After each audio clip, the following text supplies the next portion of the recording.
Coming up on today's wrestling news, Stephanie McMahon has announced a leave of absence from WWE. We've got the backstage reaction from her leave of absence. An update on Kenny Omega's AEW status. And Naomi's WWE contract is coming to an end. I'm Adam Wilborn. And I'm Phil Chambers. And this is the news. So yes, we start with that news that is just everywhere at the moment. It broke last night. It's been all over social media in the, 12 hours since it went down. Stephanie McMahon, WWE's Chief Brand Officer, announced on social media, yesterday afternoon, I suppose, in American time, that she will be stepping away from WWE for the foreseeable future. She tweeted, "As of tomorrow, I'm taking a leave of absence from the majority of my responsibilities at WWE. WWE is a lifelong legacy for me, and I look forward to returning to the company that I love after taking this time to focus on my family." So certainly, and the reports already coming out surrounding this, it seems to suggest she's going away, but she will be coming back. Someone will just be taking over her responsibilities for the time being while she takes some time away with her family. Brandon Thurston of WrestleNomics tweeted that he believes that WWE President and Chief Revenue Officer and guy who basically does everything within WWE, presumably now, Nick Khan will be taking over the majority of Stephanie's duties. Select business partners have already been informed, Brandon tweeted. Also, he reported on Thursday that WWE's employees found out about Stephanie McMahon's announcement of a leave of absence when she tweeted it on social media. Phil, you've got all the reaction from some of the wrestlers and some of her close colleagues and things like that. But again, more seismic news coming out of WWE. You obviously had Triple H and all of his issues, and we don't know whether or not this is related to that. I think it should be more encouraged that people open up and say that I'm just going to take some time for me and my family. Yeah. But just insane to see how this business has changed already within the first 6 months of this year. Yeah, it's absolutely crazy. But like you say, like someone taking the time back, especially like in a big corporate position, yeah, not done a lot, no, really, and taking the time for the family has got to be celebrated in a way. Yes. But I mean, I may as well just get through my bit as well, and then we can talk about exactly. it some more. But it's just sort of the backstage reaction to Stephanie McMahon taking this leave of absence. Apparently it's come to a shock to most people backstage. Like you say, most people didn't know about this until the actual tweet itself. PW Insider were reporting that only her most inner circle knew about this, so she'd only spoken to a very select few people behind the scenes in WWE, and then it led to people within the company and outside of the company all reaching out to try and figure out what the hell this is all about. But since then, obviously, loads of people have been on Twitter. I'm not going to read them all out because there's loads of them, but I'll cycle a bunch on the screen so you can see a whole load of them.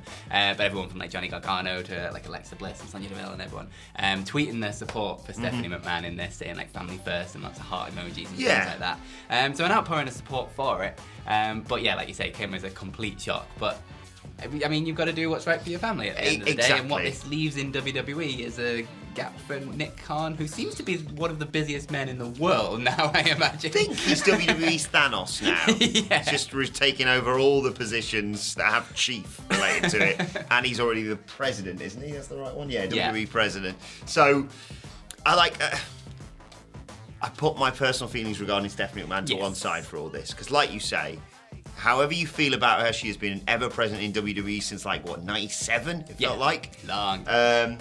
However you feel about her, and we've been very vocal on this channel how we feel about her, this is something completely different. So best of luck to her in terms of just taking time away. Like you say, it should be encouraged, taking time away to focus on her family. And it's been, a tumultuous time the past year, no doubt, for that family, because, with Triple H's health issues and having to retire and even, give up some of his responsibilities, within the company as well. There's that, and then there's, like you say, we joke about it, but this Nick Khan thing, often when we talk about these WWE releases, his is the name that we point to rather than a Steph or a Vince. That's the sort of role he takes over. He's like the no-nonsense, unemotional, do it for the bottom line kind of guy. He doesn't mess about, does he? And, that has led to speculation during his tenure that maybe he's streamlining the business for a sale. Who knows about that? But, it's hard to predict what's going to happen next within WWE, especially now, like you say, Nick Khan has so much responsibility. Yeah, and again, like Triple H leaving, Stephanie McMahon leaving, big, high-up positions within the company, two big pairs of shoes to Yeah. fill. Like Stephanie McMahon's been brought up in this company. She knows every little in and out of it. Her job's changed so much over the years because, like, I remember Vince saying at one point, like, he wanted her to be a part of every single part of the business so she understands it all. And then you just assumed that she was going to be the one to maybe take over from where Vince was or whatever like this. And now stepping down from that kind of a position is quite a big move. And we haven't even mentioned a big open hole. Yeah, we haven't even mentioned Shane in all this. Yeah, of course, him leaving as well. He's been, we had all the stuff that happened with him in the Rumble. That was very different reasons. Yes. it's just really intriguing, especially because, like, you've seen the return of the likes of John Laurinaitis and Bruce Pritchard, and, they may well have been eyeing up certain positions from the company, and Nick Khan's like, nope, I'll be taking all of them. This is my company now. But yeah, as I said, no word on when Steph will return. And I think that's right. I don't think you can put a time period on taking time away with your family. Whenever it is right. Obviously, this decision has been made because it's right for the family, and she'll return whenever it's right for the family. And no doubt the news is set to run and run. We will keep you updated on any development as and when we hear about them.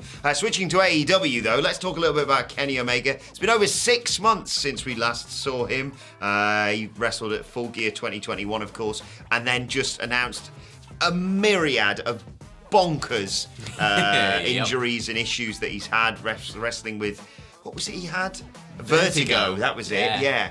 And just a whole host of other injuries that he's been working through, and still, being able to put on the performances that he did is just highly commendable.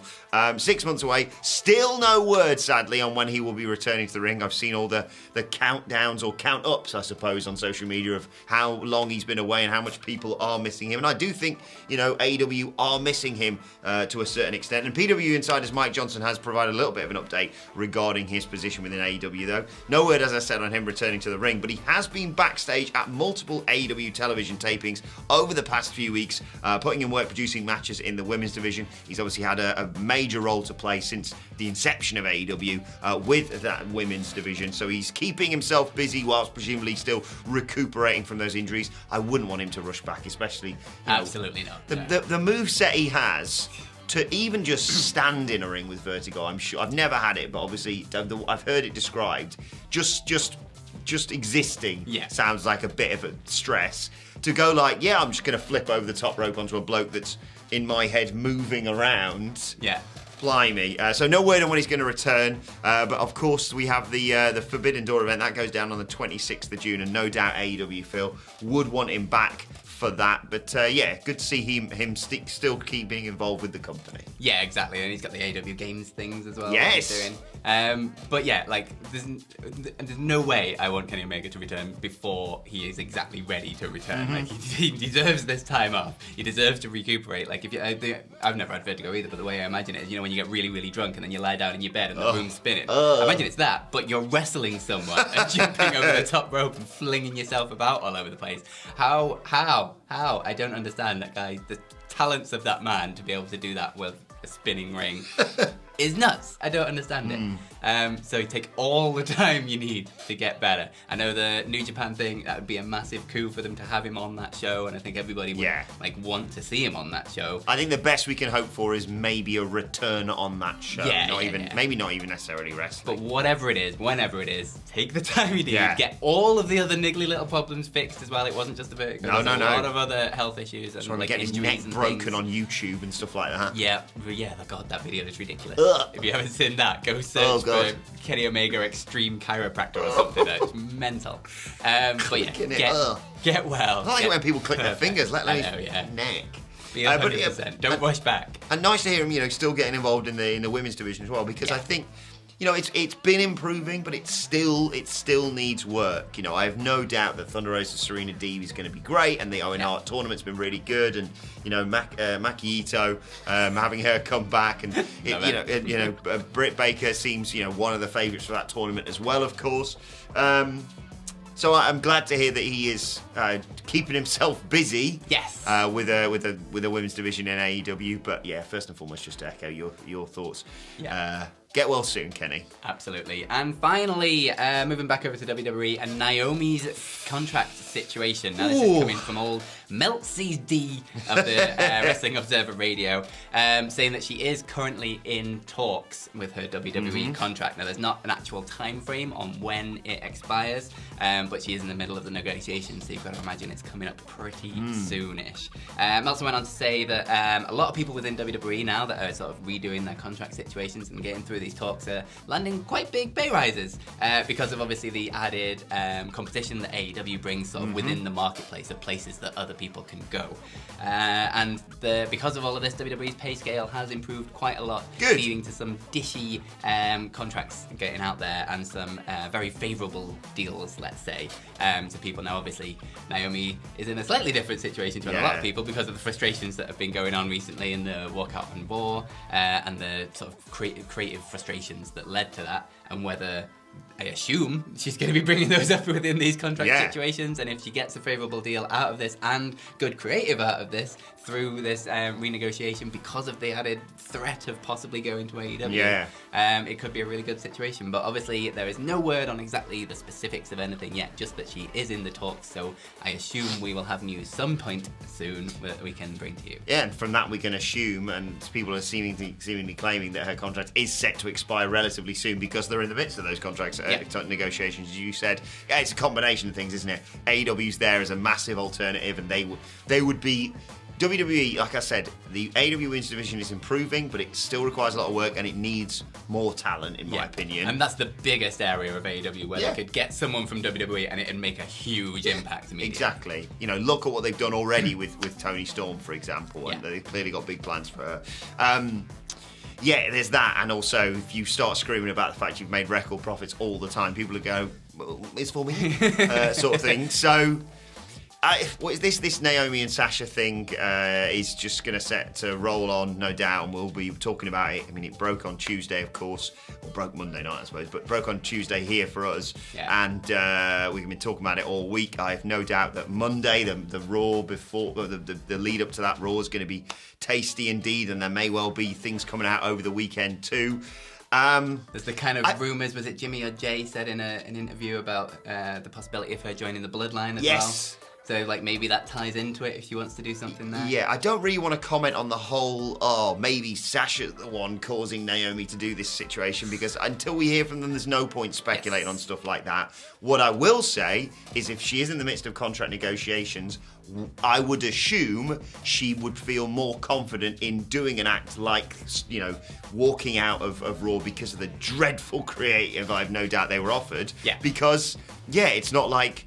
they're going to go, well, you've got 3 years left, so I hope you enjoy just, sitting at home and not doing any wrestling, basically. All of a sudden you find yourself in a bit of a position of power. Yes, finally. Powerful people. But pay the workers what they deserve across all companies. Yeah.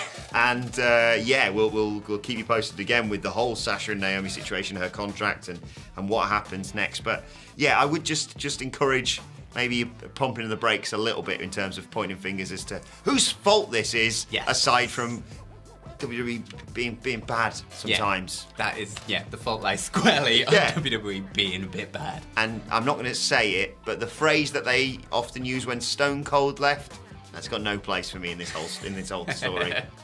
Should we move on to your Twitter questions? Yes. Let's do that. At WhatCulture WWE, of course. And today is Friday, hence why we've been doing all this quite serious news with a giant black crocodile behind us. Black Friday. That is, in course, in memory of Andy Murray. He's not dead, he's just gone up north. So we got some bonkers questions today. Love it. Thank you, as always, for your brilliant wrestling questions that you post us. Well, that is it. Saturday to Thursday. Yeah, you and Gareth answer them, Pollard answers them, me and Andy answer them. None of that bollocks around here on a Friday. Fun stuff. First question, great question, comes from Will Russ, who writes, what culture does YouTube boxing? Who wins? Now, I'm going to make a call on this. We have to take Simon Miller out of this conversation. Yeah, I was going to say that's going to skew this completely. He's going to kill us all and enjoy it, probably. But who do you reckon? It's quite unpredictable, this. It's a bit like the Brawl for All. It is, yeah. One of our editors, Chris Thompson, did actually used to box. So if he's in this, we should probably take him out of that as well. Yeah, sorry, Chris. If it's just on our people. Yeah. Like you've got the thing is, Sidgwick's pretty scrappy, you know. Sidgwick's scrappy. I was thinking of the Dadleys. Sidgwick's scrappy. You look at Hamlet. You look at Hamlet's calves, by the way. Oh my God! If he got them out in a video, the reach as well, it'd be like a woman getting her toes out on the internet. People would be like more of that sort of thing. But Hamlet's such a nice guy. I don't know whether he could actually hit anyone in the face. That's true.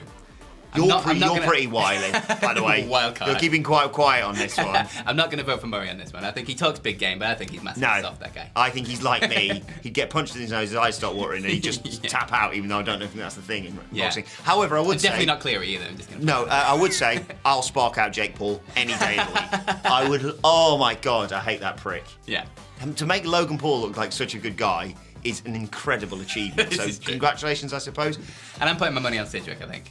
Nicholas could. I reckon Nicholas can handle himself, but I think it's like he wouldn't want to get punched in the face though. He's too pretty. It's you and Sidge in the final, I think. I think Sidge got it. How am I missing Gareth out? Have you seen that boy's jacked? Yeah, Gareth. Gareth wins. Yeah, Gareth wins. God damn it! I forgot about him. I saw that photo he posted on social media the other day, and I was like, "Oh damn, son! Go and check him out at GMorgan04 on Twitter and say." Send him some thirst. Sick gains, bro. And a muscle emoji. Second question of the day. Alan Sale. Alan has discovered the secret to getting me to ask the right questions. Okay. And that is referencing an old YouTube video that I absolutely adore. So Alan writes, what is part of your succulent Chinese meal during a premium live event? Now, I love that clip. That's a nice headlock, sir. Ah, yes, I see that you know your judo well. If you know, you know. But I'm going to interpret that as what's your order when you have a Chinese? That's what I'm going to interpret that as this question. What is part of your succulent Chinese meal during a premium live event? Fair enough. I just go for, like, Chinese starter frenzy. I don't do the main meals. I just go for all the starters. Spring rolls. Prawn toast. Crispy duck pancakes. Oh. All day long. What's the thing where you put, like, shredded duck in a bit of like, lettuce leaf? Oh, that's a bit like this, I think. Yeah, it's like yuk sung or something, yeah. That, chicken and sweet corn soup. Good Just give me, like, wontons. Give me all the, like, really bad for your greasy stuff, and then dip them in it. Me, you, and the other Adams went for a Chinese a while back, didn't we? And ate far too much to start with. Yeah. By the time the mains came around, we're like... Start with the one. Box this up. Pork chow main's a bit of a go-to for me. Fair. But out there. One thing I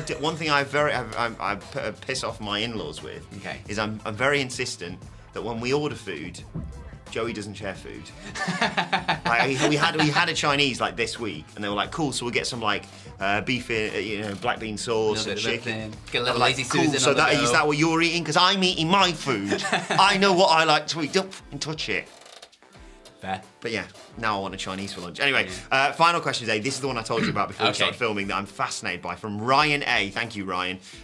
Who writes, what's a sound you hate the most? Mine is the sound of someone pouring a drink. Nice. I like this. I mean, we had, what was it? Sound of someone pouring a drink? What did Regal say? The only thing worse than you talking, Jericho, is an orphanage on fire. I was like, where's this come from, Will? But yeah, the sound of someone pouring drinks are like the... Yeah, that's a good impression of that. Oh, my dad can do a really good one. I can't.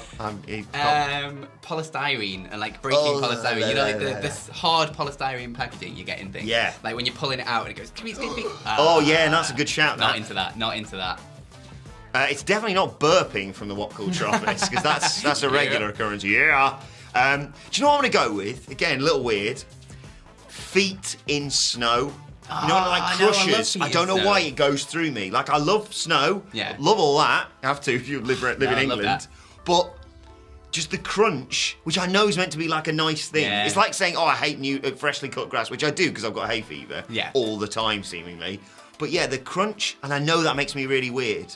But let us know your thoughts in the comments and the sound you hate the most. I really hope someone tunes in and they're like, wow, Stephanie McMahon's announced a leave of absence. What have the comments got to say about this? What's going on here? So let's make it like that. Yeah. Just write the thing you hate the most with no context whatsoever. And let's move on to today's and finally. Now, Fridays, as I mentioned, is the day of the Flat FUCK.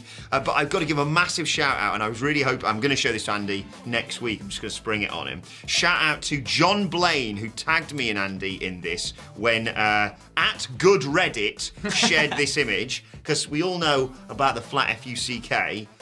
But Phil Chambers, what about the Flat F-R-O-G. That's right. The flat That effing is frog. one flat frog.